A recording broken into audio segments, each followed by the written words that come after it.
So enigiemand wat jou toe kom en sê ek onderhou die wet, stoot Jesus weg, want hy sê dan hy's volmaak.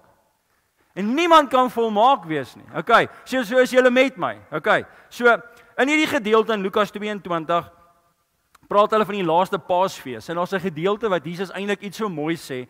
En ek gaan net vlugtig hierna verwys. Jy hoef nie eens daartoe te blaai nie. Hy sê ek het baie sterk daarna verlang om hierdie Pasga met julle te eet voordat ek ly. So Jesus sê dit self. Hy sê ek kon nie gewag het om hierdie spesifieke Pasga saam met julle te hê. En nou gaan mense daarna kyk en sê ja, maar hierdie is 'n bewys dat ons moet die feeste onderhou. Hierdie is 'n vervulling van 'n profesie dat daar kom 'n lam wie gaan ly en wie geslag gaan word vir ons dat ons kan hemel toe gaan.